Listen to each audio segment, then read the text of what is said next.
well, let's go live. What's going on? What's going on? Welcome back. This is Ola comes to you live from my Empire Pro Studios. If you can hear me clearly, please let me know that you can hear me clearly. Just signify and let me know that you can hear me clearly. And if you can see me, also that would be nice. I think. Let's see here. All right. Let's see. All right. Awesome. Awesome. Let's just make sure.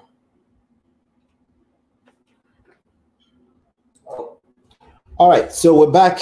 Another week, another awesome week. So let's talk today. Let's talk about marketing. Okay, I just want to talk about marketing today. If you're brand new here, my name is Ola. This is the 38th episode of From Data to Deals. Basically, what we do here is we talk about real estate investing. We're talking about flipping houses for a living.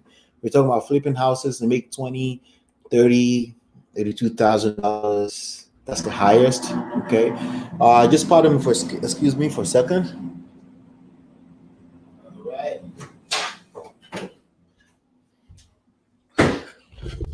All right. So, and that's what we talk about here. I'm the author of this book right here, Smart Real Estate Wholesaling. So, if you want a free version of it, just go to smartrealestateWholesaling.com. You can get it for free. You can download it for free from there.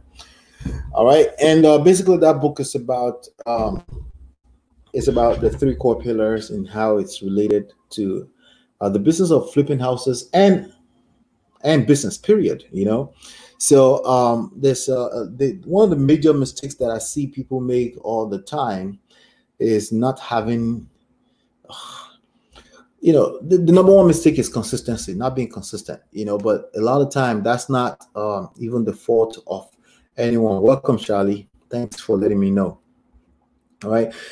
This mistake of people not being consistent is not your fault. It's just what it is. The one of the hardest things for us to do as human beings is to be consistent. And why is that? Because it's just hard. Like we get bored. Okay, if something is not creating a consistent result, or it's not, if there's a cop out of some sort, if there's for example, if you have a job and you're doing okay, and you were just looking at flipping houses as some kind of side hustle, if that was the case, then there's a good chance that you'll be like, okay, maybe I don't have to figure this out. If you hit a little bit of an obstacle, you quit. And that's why it can be very hard to be consistent. So I always tell people consistency is like the number one mistake, but it's not really a mistake because that's like everyone else. Okay. So, but if you don't create a system to help you overcome the idea of being consistent or lack thereof, right, then you're going to fail. Okay. Because if you don't have a system that repeat processes that create the result that you need all the time, then you're going to fail. Does that make sense? So I always tell people it doesn't really matter what marketing strategy you go after. If you can be consistent, you will win. Okay. If you want to start knocking on doors and asking everybody in your township if there's somebody open to selling a house because they're in trouble, at some point you will catch a deal. The question is, are you going to be in this game at that point? Okay, so I don't know if that point is 10 years from now. I don't know if it's 10 months from now or 10 days from now. At that point, are you still going to be in the game?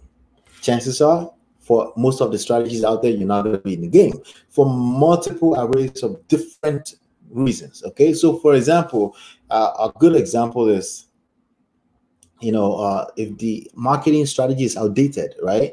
So for example, knocking on doors, driving for dollars, for an average person, you can't do a deal because you have to go through a lot of numbers in order to find a deal, and it will work at some point. The question is, are you going to still be in the game when it's going to work? Now, you could get lucky, right? If you get lucky and boom, you drove around town for like 3 days and then you caught a deal and somebody helped you close it, you made $3,000, you made $30,000, you made $10,000, whatever that is, right? But the problem with that is that it's not a system. It's not a process. It's not a system with processes that you can repeat. So if you get lucky the first time, you probably we call it luck or miracle, because it's not going to happen over and over, at least not in a predictable manner. So if you're engaged in processes in your business and you can't predict the outcome, not outcome as in deals, but the outcome in terms of the first stage of the process, right? Data, right? The outcome in form of contact, the outcome in forms of leads, right? The outcome in the form of contract, and then eventually deals, right? If you can't predict your processes like that, you're going to have a serious problem in your hands. Okay, and that's something I try to warn people about when it comes to becoming an entrepreneur. Entrepreneurship is yes, it's a art and a science, and but if you understand that it's just all about marketing, it's about go ye into the world and preach the word of the particular value that you bring to the marketplace, then if you understand that, then you will win big time. Okay, but if you come into this game because you fell for the idea that you can make money, but you don't want to know anything about the process that leads into deals, then you're going to struggle, and it's only a matter of time before you quit yourself. But it all comes down to flipping house. It comes down to marketing skills. Okay, you got to find the deals, right? You have to find the deals. How do you find deals? Well, you got to be able to purchase a property extremely cheap, minimum 65% of whatever it's actually worth in today's market, minus the cost that's going to take to repair the property, right? So, so if the property was worth $100,000 on today's market, based on the last 6 months to a year of value of houses that are actually selling, not listed but selling, right? If it's worth $100,000, right, it needs work. It needs about $15,000 worth of work. 65% of $100,000 after repair value will basically be $65,000. Okay. Now you have to deduct the repair estimate, which is essentially $15,000. So you cannot pay more than $50,000 for that property. Okay, you can't lock that property under contract for more than $50,000. You lock it under contract for $50,000, then you can turn around and say to investors like cash buyers and say, hey, I got this deal locked in and it's ready to go. I have it under contract. I just want to assign it to you. You pay me $7,000 and I'm happy. That's it. Okay, you don't need no money. You don't need no credit. Okay, now, even though you don't need money, you don't need credit. It requires marketing practices. Okay, it requires marketing activities, right? So you have to reach out to people that can potentially sell you a property at a discount. Okay, so what do those people look like? They are distressed, okay, or distressed, or they own a distressed property, or they're distressed financially, personally, and financially. They have situations, life events that happened, and if you show up at their doorstep with a letter or some text messages and the timing is right, you'll be their saving grace, okay? Because that property is actually a pain in the butt and they just want to get rid of it, okay? And that's how you find properties. So what do those look like? Okay, so now we're talking about, okay, I'm doing a quick review today because, again, you may be stumbling into this for the first time, but it really comes down to, let's keep it simple. Step number one, stage number one is data, right? What do I mean by data? Well, it's simply property addresses. Okay, that's just what that is. Property addresses, essentially what people that drive dollars drive around town collecting, right? It's the first stage, and you're like 4 stages away from deals. Now, could you get lucky and collect data? You send it to somebody actually went and did all the work, and then they sent you $2,000-$3,000. I've done that a few times. Okay, people send me a property address. I dump it into my processes, and it went all the way through, and the person got lucky. The deal actually closed. I sent that person $3,000. Up to today, that person is not in the business. How? Why? Because, again, they had to wait, like, that deal took like 3 months or so before it closed. And it was surprise, they got the $3,000 coming on their way. And because of the level of integrity that we apply to this business, we send them the money anyway. I could have, like 3 months later, I could have closed the deal and not even call him. And he wouldn't know, because it's not actively in the business. It wasn't even checking. Like the first 3 weeks or so, he was checking and say, hey, what's going on with the deal? I said, look, I'll let you know. I don't know what's going on with the deal. We're trying to see what's going on, and eventually he stopped calling. But surprise, He got that deal. That's how simple it can be. Okay. But now imagine if you turn that to a business system. You understand it's about marketing. It's about reaching out to as many people as possible and understanding that a percentage of those people that you're reaching out to or that your marketing message go out to will become deals. It's always going to be a percentage. And that's why you want to be consistent. That's why you want to set up a system that it's almost like hands off. Like you just want to let the system run on its own. Of course, you're inputting hours. Sometimes you're inputting just click, you go there, you click. Sometimes you can have you input a VA to help you with that process, but it's really a simple business. You reach out to people that are potentially distressed, meaning they can potentially sell you a property at a discount. So we're talking vacant properties, okay? We're talking pre-foreclosures, okay? We're talking about high equity, non-owner occupied, multiple homes. They don't want to maintain multiple homes, or for whatever reason they just feel like, okay, we're wasting money maintaining multiple homes, maybe due to life events. Again, it could be easily COVID, it could be about the coronavirus, it could be about divorce, it could be anything that happens in people's lives. It could be somebody inherited a property that's unwanted. Okay, so any one of those things can be a reason why people would want to, they want to sell the property. So it's about like if you wait in your house and you're just waiting for people to call you and say, hey, yeah, I told a few people that I buy houses, so they're supposed to call me. If you wait around, that call may never come. But you can increase the chance, because again, it may never come. It may come, it may never come. But you can increase the chances of calls coming into your life like that by simply marketing. Okay, you set up a marketing based on a budget that you can afford. Okay, not free. Okay, I don't subscribe to anything free. Okay, as in concept. Okay, at the end of the day, value for value, something has to pay money. It may not be you directly, but something, somebody, someone, some entity has to pay some kind of money to exchange hands in order for you to make money.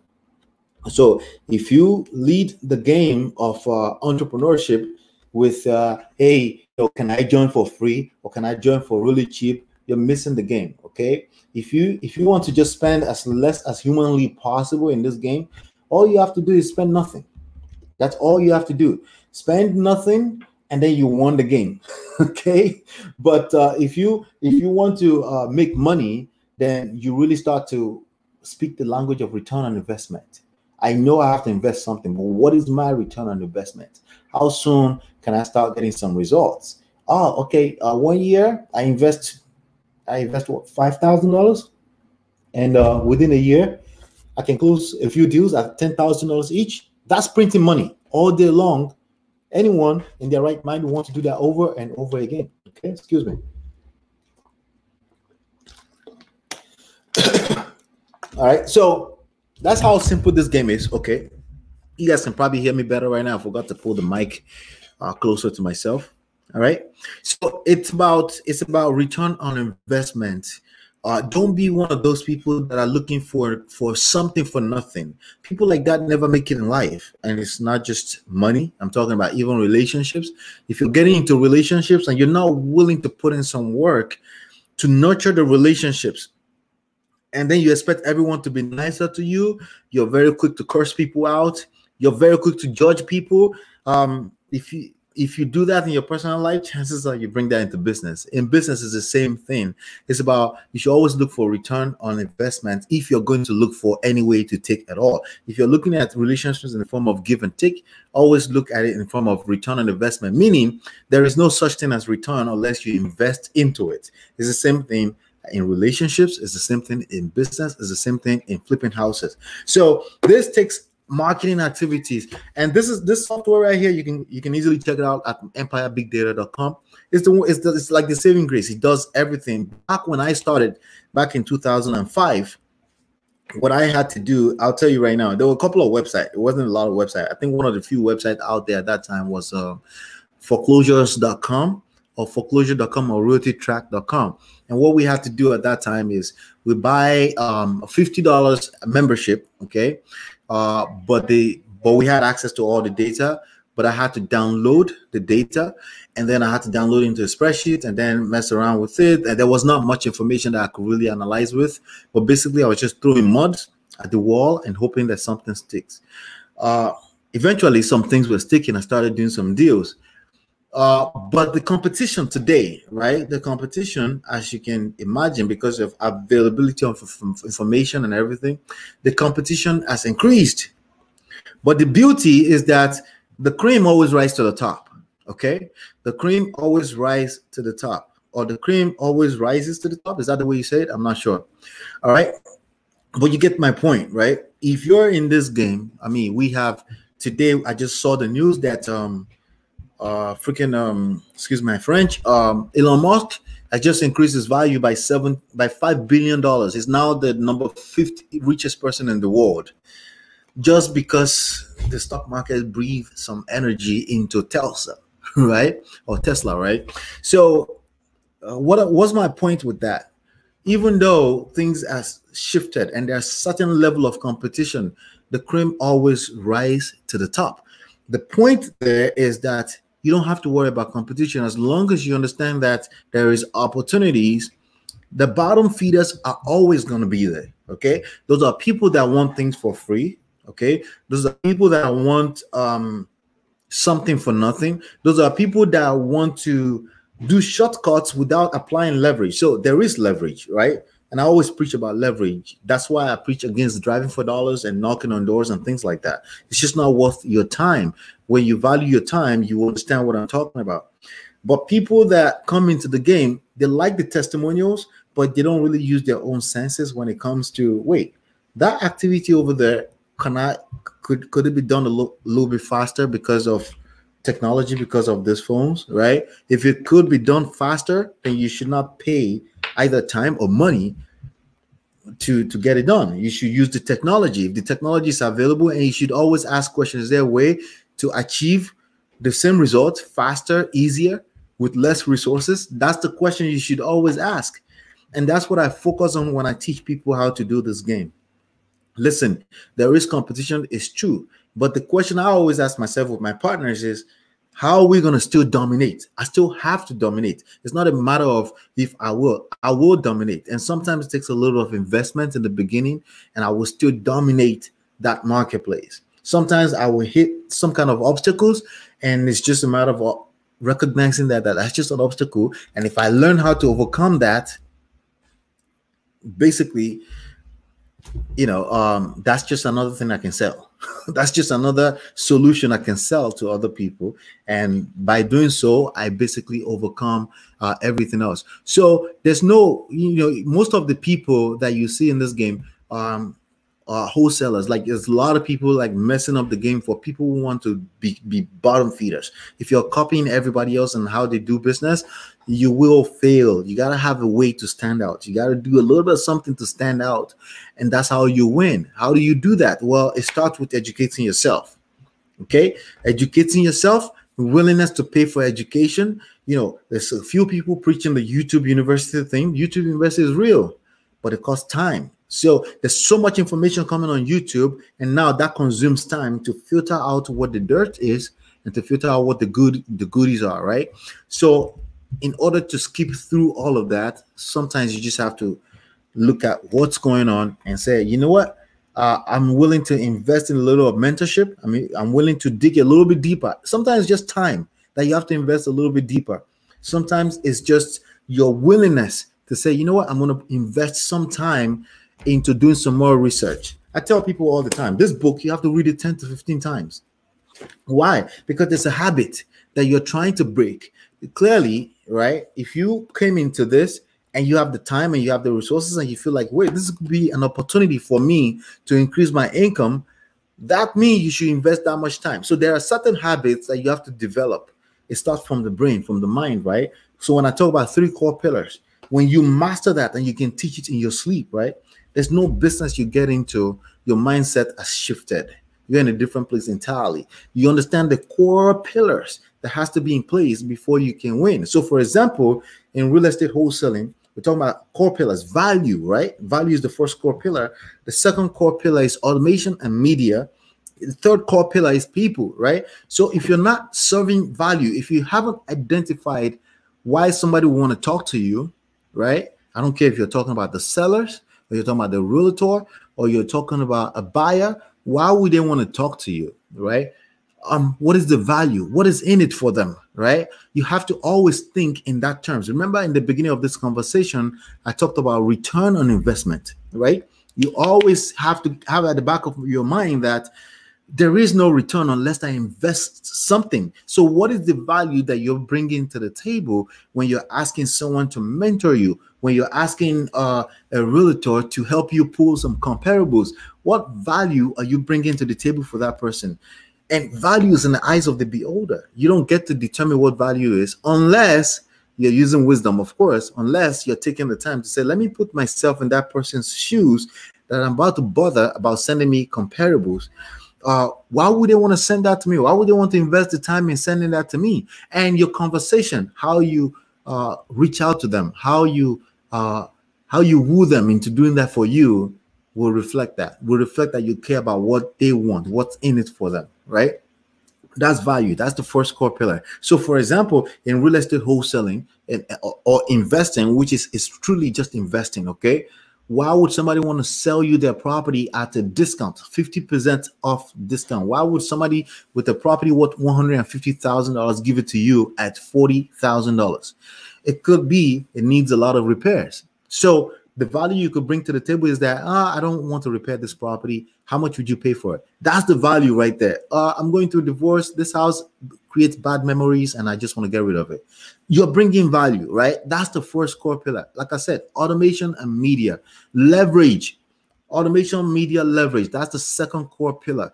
Most people that you reach out to are not going to be interested in what you have to offer still, even in spite of the fact that you already created value that you thought was the best thing in the world, right? Most people are still not going to be interested. So it's a numbers game. It's about going through a lot of people. It's about going through the rough to get to the diamond, right? Now, if you think you're going to invest time, 24 hours in a day to get that done, you're going to be mistaken. It's going to be a big mistake. You got to have automated processes in place. You got to use tools like the one I'm sharing with you right now. I thought I was going to use it, but I didn't get to use it, right? You have to use tools that are available for you because time is much more valuable to you than money. Let me repeat that. Time is much more valuable to you than money. And you may not realize that, but you will find out eventually that time is much more valuable than money. You came into this game so you can do this with your family, right? So you can spend more time with your family, right? It's not about the money. It's about what money can buy for you, okay? So sometimes money will buy you time because you don't have to go out and also 18 hours a day to collect less than $100, right? But if you understand that it's about creating results, it's not about you doing it. It's about getting it done, okay? Once you understand that, that's again what you learn in this book, right? Once you understand that it's about getting things done, money comes from getting things done. Money comes from putting value out into the rest of the world. And how fast, how much of it are you going to put out into the world, right? And of course, the third core pillar is people, right? Who are you putting the value out to? It's got to be people. You got to take care of people ultimately. Without people, you don't have a business. See, none of those three core pillars is about properties, okay? Properties, they're all cute. We do real estate, of course, it's about properties, but it's about the people in control of the properties. If you don't win those people over, it's a waste of time. If you waste your time driving around town, writing down addresses, you're basically dealing in properties and nobody's going to buy from you until you actually start reaching out to the people behind it, right? So either you're talking to a seller or you're dealing with a buyer or you're dealing with realtors or you're dealing with mentors. These are all people. And those people, they care about something. And once you start caring about what they care about, you start paying attention to what is in it for them, right? You will approach the game of entrepreneurship a little bit different and you will win because you're taking care of people, starting from how you think. It's not just about once you get in the game, it's about starting from how you think right now. What am I willing to invest to get what I want? To get the returns that I'm looking forward to. Once you understand that, you apply leverage, you apply media, you apply automation, and basically reduce as much time, physical seconds that you're investing in that, then you become basically the top of the pyramid, right? You become basically some of the winners, the fewer winners that this world will ever see. The truth of the matter is that the numbers are the numbers, okay? I didn't create the numbers. More people are always going to be poorer than people that are rich. More people are always going to create better results than other people. And you just get to decide which part of that equation you're going to fall on. You get to decide that by saying, hey, I'm going to invest in myself. When I say invest in yourself, it doesn't have to be money necessarily. Sometimes it's the time that's all you got, right? If time is all you got, you want to be careful with deciding that's all you got. Because a lot of people, is because they're frugal, they're very quick to say, all I got is time. No. Compare that time to how much money you will use to replace that time. Is it worth it? Is it worth it for you to just invest that time? Sometimes you just want to test it out. It could be a tool. It could be this little thing right here, this little stand right here, right? Like this thing will cost maybe $14. This little stand $14, $15, right? I may be too frugal and say, you know what? I don't want to spend that $15. I'd rather just hold it like this. I mean, you just want to be careful because again, it may be, yeah, I don't mind, but maybe your video is too shaky and then you're losing more customers. You're losing. There's all type of ways I can look at this. You're always going to lose if you compete with investing time. If you're making investing time and money compete with each other, you're always going to lose because there's limited time that you have, and you can always replenish money. Okay, you can always replenish money, and that's really my message for you when it comes to marketing. You know, marketing tomorrow, I probably want to talk about getting into more details about marketing. Okay. But again, there are multiple different marketing strategies out there. Some people say text messages, some people say postcards, some people say, postcard doesn't work anymore. I beg to differ. It still works. It depends on how good you are at data collection and data manipulation and data analysis. If you can analyze data, if you're sending postcards to everyone like I used to do back in 2005, then you're going to fail. Okay. But if you understand resource management and you work that in your favor, then you really have nothing to worry about. Okay. All right. And if you have any questions right now, I'll give you another 30 seconds or so to ask me any questions you may want to ask me. But that's about all I have right now. And I will see you tomorrow. All right. Peace.